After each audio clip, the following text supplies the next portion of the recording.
Those who see. The first time it happened, a chill settled over Maria's spine like an icy whisper. It wasn't the kind of fear you feel when you think someone's watching you. It was deeper, ancient, as though the air itself was warning her to leave. The old Miller house stood stubbornly at the edge of town, its decaying porch swallowing the occasional brave soul who thought they could face whatever secrets it kept. But Maria, unlike the countless thrill-seekers, wasn't there for kicks. She could see them. The ones who lingered where they didn't belong. The group had gathered just beyond the brittle fence that crumbled under their touch. Each of them had the sight, though no one had ever called it that aloud. It was a secret they all carried, like a curse that forced them into lives of quiet solitude. James was the skeptic, his sarcastic remarks a thin veil for the unease that clung to him like a second skin.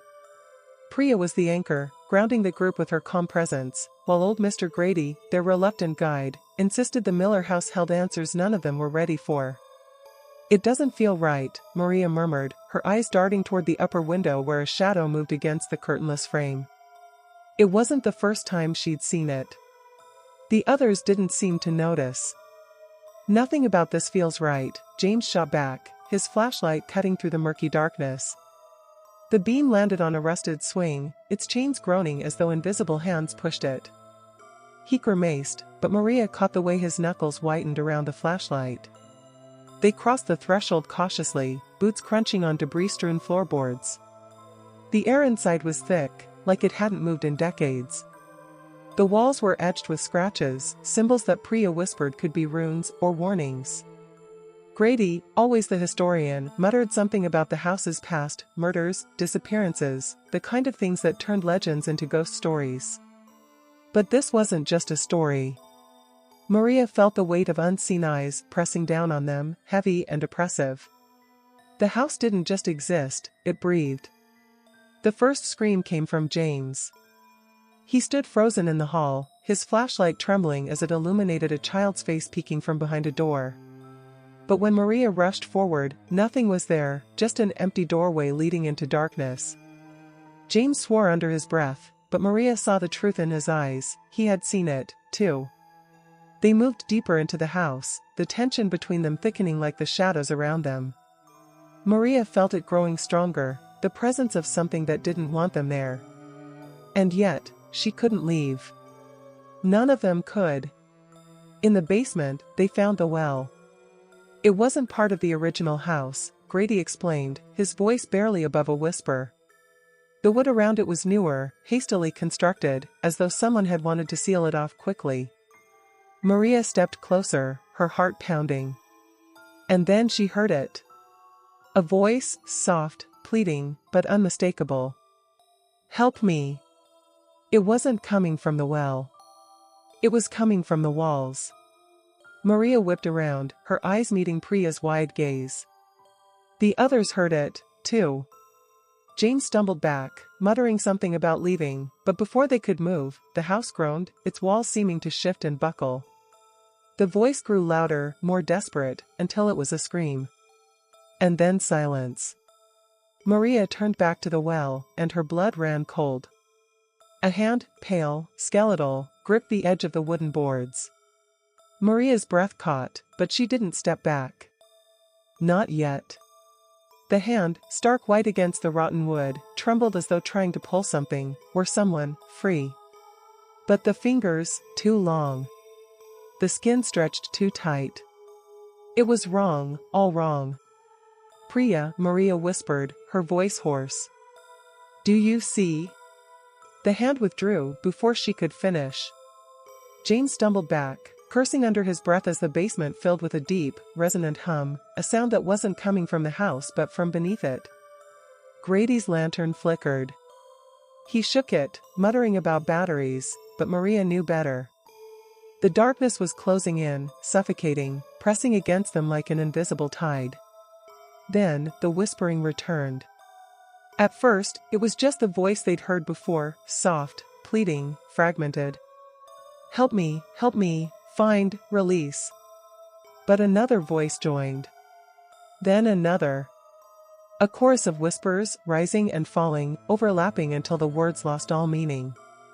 Maria's stomach twisted.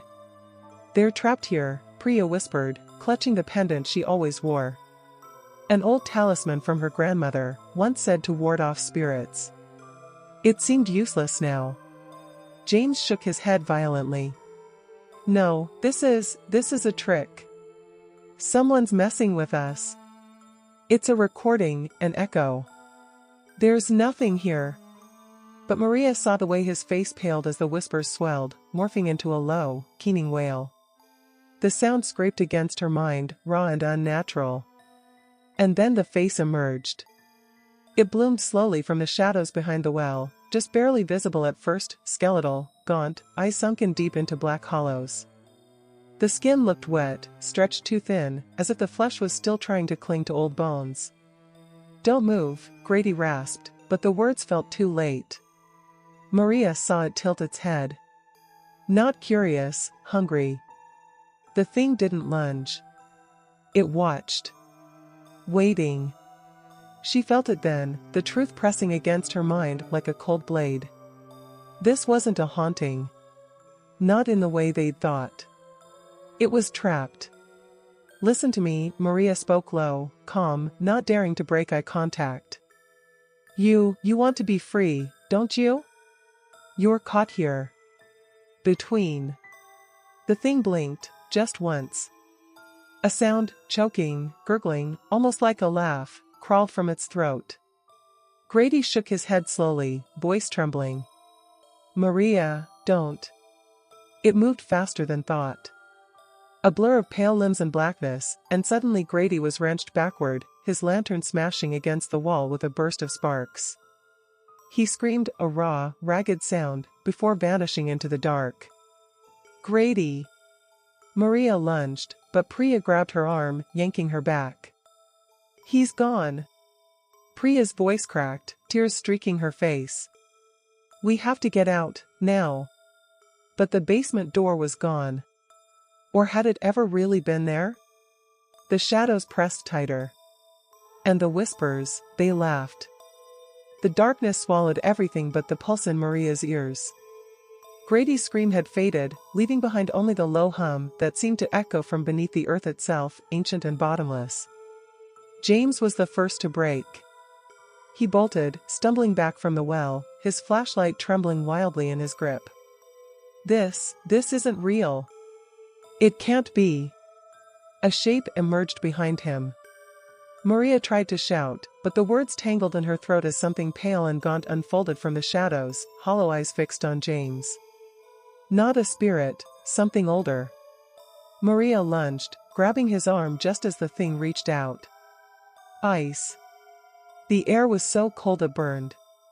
James gasped, dropping the flashlight with a clatter. And then it whispered. Stay. The word slid beneath Maria's skin like a needle. Not a threat. A command. James's face twisted, his body slackening. Priya screamed his name, but he didn't move. Maria could feel it, the grip of something ancient seeping into his mind, pressing down. No. No, it wasn't taking him. Maria wasn't sure if it was desperation or instinct, but she grabbed the pendant from Priya's trembling hands and pressed it against James's chest. The thing recoiled with a shriek. James staggered back, clutching his chest, eyes wild. Priya pulled him away, but Maria stayed, heart hammering. The shadows twisted violently now, circling the well. The thing, whatever it was, wasn't done. And then Maria saw it. The scratches on the walls weren't symbols at all. They were names. Etched deep, overlapping, dozens, maybe hundreds. All those who had been here before. The house wasn't just haunted. It was a prison. The truth hit like ice water. The thing in the well, it wasn't what they thought. It wasn't trapped. It was the jailer. And it didn't want them to leave. Maria's voice came out ragged. Priya, we have to break the seal.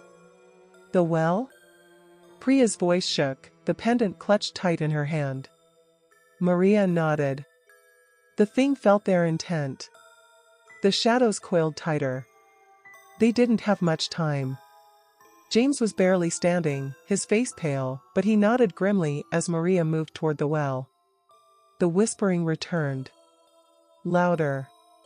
Furious. Maria gripped the edge. Cold sank deep into her bones, but she ignored it. She saw the boards, the old nails keeping the cover in place. Rusted but strong. "Help me," she whispered, but James was already moving, prying at the wood with his pocket knife. The shadows surged. The whispering twisted into screaming. Maria yanked, nails bending, wood splintering. One board loose. Another. And then the well opened. And from the blackness below came a face. Not the skeletal thing, but Grady. He stared up, eyes wide, mouth moving but silent. "Alive." Priya gasped. "Oh my God, Grady? We can pull him out." But Maria saw the truth in his eyes. His lips moved, forming a single word. Run. The thing wasn't releasing him. It was using him. Too late. The shadows surged, and the last thing Maria saw was the pale, reaching hands dragging them all under. The well, closing. Silent. Waiting. Again. The silence was absolute. No echoes. No sound of breath or heartbeat. Just nothing. Maria awoke to darkness so thick it felt like a living thing pressing against her skin, a pressure from all sides that felt almost sentient. She wasn't in the house anymore, not really. There was a wrongness to the space, as though it wasn't a space at all but a void, hollow and endless. The sensation curled in her chest, gnawing at the edges of her mind with a suffocating certainty that this place existed far outside the reach of the living. She wasn't alone. A pale, flickering light pulsed in the distance, faint as a dying ember, and Maria staggered toward it, her bare feet pressing against stone so cold it burned. The whispering was back, no longer distant but almost intimate, brushing against her skin with soft, fragmented echoes. And then she heard it clearly, Grady. But it wasn't just him. The voices layered, overlapping, a chorus of soft wails and half-formed words, hundreds of them, all trapped in the same liminal abyss. Shapes bled into view, faces pale and hollow-eyed, their features blurred as though struggling to exist. Some appeared barely formed, flickering in and out of focus, while others stared with a fixed intensity that made Maria's stomach twist. They weren't just watching. They were waiting. Grady's figure shifted closer, his face a pale mask stretched thin over sunken features, his voice a fragile rasp, warning her in words that felt older than him, older than the house itself. They were caught here, not alive or dead, lingering in some purgatory where the thing fed on their fear, their pain, binding them eternally to the void. Maria's chest tightened, but she couldn't deny the truth pressing against her ribs. Yet, she felt something different, something they didn't. She wasn't fading the way they were. Not yet. It was as though the thing holding them here was waiting, watching, as though it hadn't finished with her, or perhaps hadn't begun. The thought sent a cold shiver along her spine. A sound shattered the silence. A sharp, ragged breath. "James." His voice echoed faintly, somewhere distant but near enough that she could feel his presence, thin as a thread stretched too tight. He wasn't lost. Not yet. The thing wasn't done with him either. Grady shook his head, the shadows gathering deeper in his features, urging her to give up, to accept what they had all accepted. But Maria refused. She pressed her hand to the pendant against her chest, feeling its weight, its warmth. Not cold. Warm. And she realized then, it wasn't just protection. It was a key. The void resisted as she focused, the shadows pressing tighter, coiling against her mind like barbed wire. Pain blossomed behind her eyes, sharp and relentless, as if the void itself was tearing at her will. But she held her ground, the warmth of the pendant spreading, pulsing like a heartbeat, steady and defiant. The faces around her contorted, twisting in agony, but she could feel them reacting, their chains weakening. The void cracked. A pale, brilliant light bled through the blackness like a wound torn open, and with it came a sound, a scream, raw and furious. And then Maria was back. Gasping. Alive. The damp chill of the house returned, pressing against her skin, grounding her in the living world. The well was gone, the house stripped bare of its lingering malevolence, but the silence wasn't peaceful. No, it was too calm. As Maria stared into the lingering shadows, she felt it still, faint, patient, watching. It hadn't left. It was simply waiting for the next soul reckless enough to seek what lay beyond. Weeks passed, but the sensation never left her.